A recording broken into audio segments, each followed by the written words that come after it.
And it is only in the Gospel of Luke that we hear the story of how when the angel visits Mary, the angel not only tells Mary, you will bear a son, the Son of God, but the angel also says, and your cousin Elizabeth is also pregnant. Elizabeth, the elderly, barren wife of Zechariah. And so in the story of Luke, Mary makes haste and prepares and goes away to visit Elizabeth. And when Mary enters the door of Elizabeth's home, Elizabeth feels the babe kick.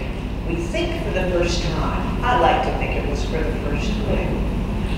And that is the first action that we see from the John who will become John the Baptist. Now, friends, is it possible that even in utero, that John sensed a special light in his cousin, Jesus, who would also be in utero with Mary? That there in that moment of greeting, those two babes perhaps recognized one another? We can dream about these possibilities. Could there have been a connection between them, even in their mother's wombs? And they were cousins, and we know this. There are scholars who doubt this. But I'm here to tell you that I believe it, that they were cousins. And if you trace the lineage, you can see it there. And the Bible does not say much about their childhood. They didn't grow up in exact proximity to one another, but we believe that they would have celebrated holy days and festivals and Passover together, and being that the fact that their two mothers were very close, they perhaps saw each other at weddings and funerals, and the two boys were very close. John was only a few months older than Jesus. And I invite you to think about your own cousins. Cousins, we are a special tribe, aren't we? When you're together with your cousins, there's something very interesting about that is different than being together with friends, or maybe even different than being together with siblings. And especially cousins who are very close together in age. Now, I've had the experience with my cousins of going for years and years without seeing them, maybe just seeing them on Facebook or Instagram. But then when I see them in person, it's as if no time at all has passed. We have this common story, common relatives. We have remembrances that are the same, and there are funny stories and there are difficult stories, and there is a connection there that is just instant and very, very intimate. So I wonder what that connection might have been about these young boys. Would there have been a lightness, a spiritualness about them? At what age would John have perhaps realized, hey, cousin Jesus is different from all the other cousins? What would John have thought about that? And I wonder if perhaps playing games, John might have noticed that Jesus had a different way of dealing with others. The one story that we have about Jesus as a child is a story when he gets separated from his family at the Passover festival, and they find him 3 days later teaching the elders in the temple. I like to imagine that perhaps John, his cousin John, a little bit older, maybe stayed there with him. Of course, that's not in the Bible. And we know very little of their time as teenagers. The writer Anne Lamott writes that apparently Jesus' adolescence was so horrible, they don't even mention it in the Bible. Now, you know, do we have any teenagers here? So, yeah, Matt's still technically a teenager, even though he's more mature than many of us. But those of you who have raised teenagers know how difficult that can be. And just imagine how difficult it would be to raise the teenager son of God, rather than just teenagers who think they are. I can say that because I have to. But they grow into young men. And Jesus, as far as we know, from age 12 to age 30, when he started his ministry, was just hanging out and doing carpentry. John takes a different approach, though. He wanders out into the wilderness. Back to that prophecy from the Old Testament, the voice of one crying out in the wilderness. He wanders the wilderness. You can even take a trip to the Holy Land that traces his travels through the wilderness, mostly in the desert areas of Judea, wearing camel hair, surviving on whatever food he could find, mostly locusts and honey. He became known as this sort of itinerant, traveling Jewish preacher who was kind of out there, and his main message was always, prepare you the way of the Lord. The Lord is coming, get ready. And as he says in today's scripture passage, the light, the true light, which enlightens everyone, is coming into the world. I have wondered sometimes about this John wandering through the desert. Why does he choose to live in the desert? Why the wilderness? Wouldn't it be that he would have reached many more people if he were in more populated areas, if he had gravitated toward towns and cities, and instead he is roaming out in the wilderness, living this really sort of radical, off the beaten track life, wearing animal skins, eating only what he can find, drinking from rivers and streams, sleeping outside at night with only the light of the moon and stars. And when I think of wilderness, I can't help but think of my own childhood in eastern Kentucky, living in hollers and living close to the earth and the mountains and streams and creeks. And when I think of Kentucky, I think of the poet Wendell Berry. I'm sure some of you are familiar with him. We've got a few English teachers here tonight. And I believe Aaron has quoted him a few times. He has a poem called The Peace of Wild Things. And I'm going to read it to you right now. When despair for the world grows in me, and I wake in the night at the least sound, in fear of what my life and my children's lives may be, I go and lie down where the wood drake rests in beauty on the water, and the great heron feeds. I come into the peace of wild things. Wild things who do not tax their lives with forethought of grief. I come into the presence of still water, and I feel above me the day-blind stars waiting for their light. For a time, I rest in the grace of the world, and I am free. It's impossible to read that poem without having a sense of the stillness, the freedom, the grace of nature. Is it possible that John retreated to nature, to the wilderness, to get away from people, away from civilization, because he needed peace and stillness? Is it possible that the magnitude of his message exhausted him? Just as he knew that Jesus was the Messiah, and he never shows any shred of doubt, he might also have known something of what Jesus might ultimately face in this world. If not the exact details of betrayal and crucifixion, perhaps a hint of the horror that was to come for his cousin of light. Now, both these cousins were about 30 years old when John baptized Jesus in the River Jordan. And that is when he takes on this moniker, John the Baptist. He had baptized many other people. He is the one who made it a sort of sacred practice, a community celebration of belief. And he baptizes Jesus there. And our Eastern friends in Eastern Christianity, they call him John the Forerunner, which is an interesting name for him. I think another name for him might also be John of the Light. But whatever moniker we give him, it is clear that his life, his actions, his words, he delivers a powerful message about Jesus. And I want to invite you, friends, to think about the messengers in your own lives.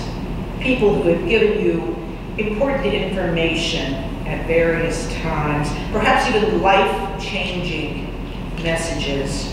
Friends, spouses, doctors, authorities. celebrities, scientists, bosses, poets. It seems like a lot of it can come from the artists and the poets, and children. There can be that phone call that comes in the middle of the night. There is something about a call that wakes us up out of sleep in the darkness of night. It is jarring in a way that it would not be if the same call were to come in the daylight. There is a sense of dread about why is that message coming? Why is someone calling me in the middle of the night? What is so important that it could not wait until the morning light? And those messages that come in the middle of the night are rarely messages of good news. But certainly we are a blessed people and we do receive messages of good news. And even good news can be shocking. I'm going to tell a story about my beloved husband who's here tonight. And he gave me permission to tell this story. I checked with him ahead of time. When I think about life-changing messages, I think of this story. David and I were pregnant with our first son, Sammy, who's now turning 21 on Wednesday. And David came with me to all my doctor's appointments, and we had decided that we did want to find out the baby's gender ahead of time. We thought we would be surprised at whatever time we found out, and we wanted to know ahead of time to be able to prepare emotionally, physically. And so at that particular appointment, I'm not even sure that we knew we were going to find out at that appointment, but at that appointment, the doctor burst in the door and said, "It's a boy." And I was delighted. I was delighted we were going to have a baby boy. And she went on and talked with me about various things, prenatal vitamins, amniocentesis, follow-up appointments, delivery options, and whatnot. And after 10 or 15 minutes or so, I realized that David had not said a word. And if you know David, you know that that is not like him. And I looked over at him, and all of the color had completely drained from his face. And he was just sitting there in this sort of stunned silence. And I said, "David, are you okay?" And he sort of nodded or mumbled. But I don't think he said anything else the rest of that appointment. And later I asked him about it. And he said to me that the hearing of that message, "It's a boy," made him really, truly, deeply understand that this was real. That all of the tests and doctor's appointments and parenting books and trips to Bye Bye Baby were going to lead to an actual baby, a little boy. And the message, "It's a boy," is what enlightened his experience as an expectant father. Friend, what messages have you received? Joyful ones, difficult ones.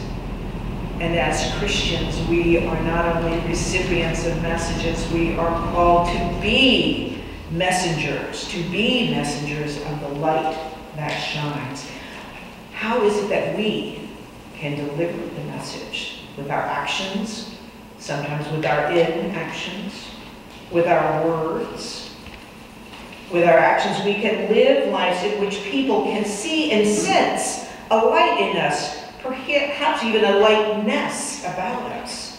And to do that, we have to stand out, don't we? We have to sort of stand apart by most of what surrounds us in the world. John certainly gave us that example of standing out.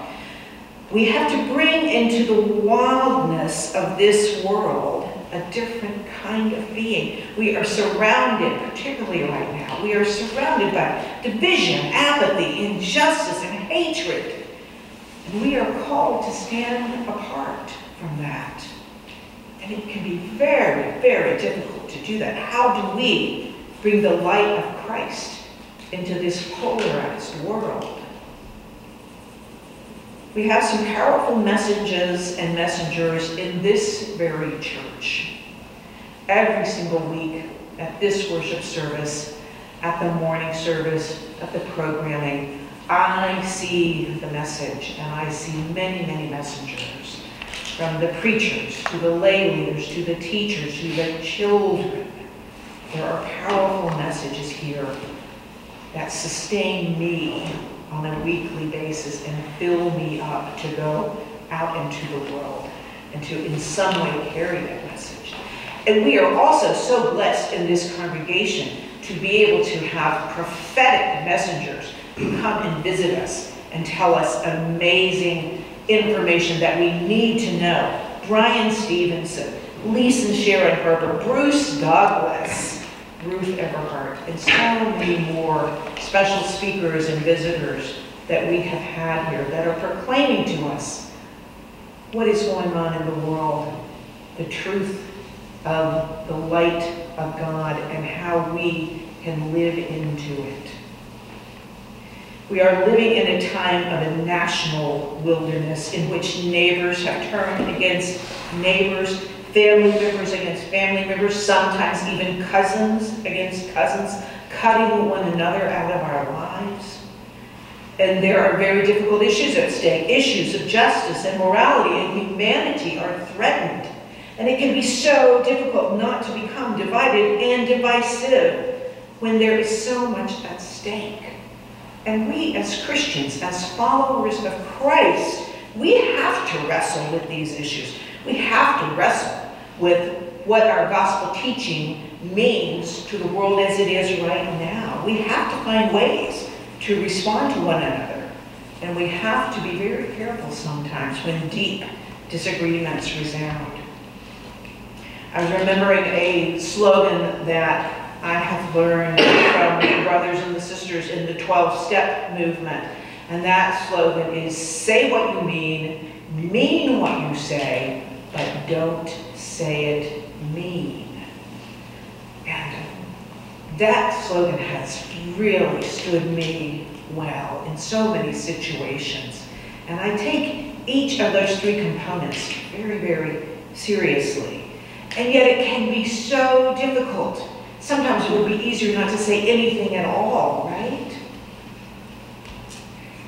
And I think for me, the most important piece of living in this world right now, and perhaps even living inside the Beltway, is faith. Remembering to have faith that God is with us, that we believe that God intersects in our world in profound and caring ways, not just with each of us as individuals, but with our communities, with our cities, with our neighborhoods, our churches, and our nations and the world. It is very difficult to hold on to that faith in times like these, when we see so much evidence to the contrary. I want you to think back to John the Baptist again. Can you imagine the level of faith that he had to have in Jesus, his cousin? He had to have this profound, deep, unshakable faith that this cousin really was the Messiah. He dedicated his entire life to spreading this message. He gave up having a family, having a livelihood, having a home. He never married. He died a martyr. Now, we do not need to go to such extremes, although some of us may feel called to that. We simply need to live into our lives as being the messengers. With our words, with our actions, with our lives, we can be the messengers, and we can welcome other messengers into our beings. We can call out in the wilderness of this world, reminding ourselves and reminding others that the true light, which enlightens everyone, has come into the world. Has come into the world in that baby in the manger that we just celebrated a few days, and is still in the world. That light is in us and is in all about us. Amen.